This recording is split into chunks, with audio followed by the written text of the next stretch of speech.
पाकिस्तानियों, ये वीडियो मैं इसलिए क्रिएट कर रहा हूँ सुबोध भाई का, क्योंकि वो सुबोध भाई पूरा एकदम फैक्ट चेक करके ही वीडियो बनाते हैं। तो आप लोग के वहाँ पे तो ये चल नहीं रहा है, क्योंकि सुबोध भाई ने जो सबका जो आप लोगों का जो दो नंबर ही है वो तो पकड़ लिया है ना।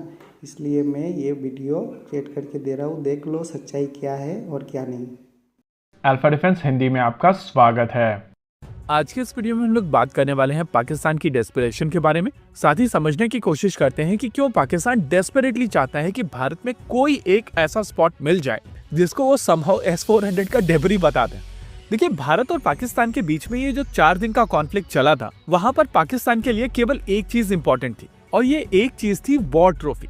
पाकिस्तान को समहाउ एक वॉर ट्रॉफी चाहिए थी ताकि ISPR अपने बॉट्स के माध्यम से ये चीज कंफर्म कर सके कि पाकिस्तान समहाउ यहाँ पर जीता है। भारत ने पाकिस्तान के ऊपर लगभग 12 एयर बेसेस के ऊपर अटैक किया है। यहाँ पर हैंगर्स को डिस्ट्रॉय किया है, एयर डिफेंस सिस्टम्स को डिस्ट्रॉय किया है, रेडार यूनिट्स को डिस्ट्रॉय किया है। लेकिन पाकिस्तान समहाउ केवल रफाल और S-400 ट्रायम्फ पर ही बात करना चाहता है। वैसे तो ये चीज पाकिस्तान की मानसिकता दिखाती है कि 6 लॉसेस के साथ में अगर भारत पाकिस्तान के अंदर 11 से 12 बेसेस को डिस्ट्रॉय कर देता है तो वो समहाउ पाकिस्तान की विक्ट्री है। लेकिन उस चीज को आप साइड में रखकर एक चीज और समझने की कोशिश कीजिए कि S-400 ट्रायम्फ ने पाकिस्तान को बहुत सारे दर्द दिए हैं, और उनके एयरबॉर्न अर्ली वार्निंग और कंट्रोल सिस्टम को बेसिकली अफगानिस्तान में ऑपरेट करना पड़ रहा था, क्योंकि भारत का S-400 ट्रायम्फ ऑपरेशनल था।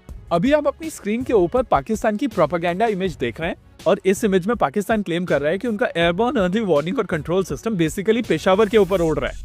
एक होता है खौफ और फिर नाम आता है S-400 ट्रायम्फ का। बेसिकली पाकिस्तान में खौफ का सुपरलेटिव है S-400 ट्रायम्फ।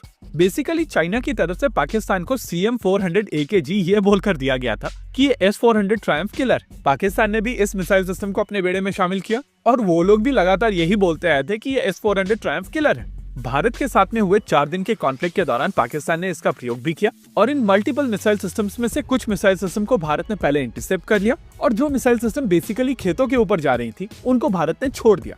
इनमें से एक मिसाइल सिस्टम के वॉरेंट को हम लोगों ने पंजाब की फील्ड से निकलता हुआ देखा था। लेकिन पाकिस्तान में लगातार समहाउ ये कोशिश की जा रही है कि कहीं पर कुछ जला हुआ दिख जाए ताकि उसको हम लोग S-400 ट्रायम्फ क्लेम करते हैं। पाकिस्तानी रोज एक नई इमेज लेकर आते हैं और क्लेम करने की कोशिश करते हैं कि उन्होंने S-400 ट्रायम्फ मारकर गिरा दी है, या भारत के किसी एयरबेस के ऊपर किसी भी तरीके की भले ही छोटी सी एक स्ट्राइक तो की है। इनकी इमेज निकल कर आती है, उसके घंटे 2 घंटे के अंदर Australian satellite expert Damien Simmons की तरफ से भी एक पोस्ट कर दी जाती है, और उस पोस्ट में बता दिया जाता है कि ये एक पुरानी इमेज है और उसमें भी ये कालापन देखा गया है। एग्जाम्पल के तौर पर ये कुछ दिनों पहले पाकिस्तान की तरफ से एक पोस्ट की गई थी, जहां पर उनकी तरफ से क्लेम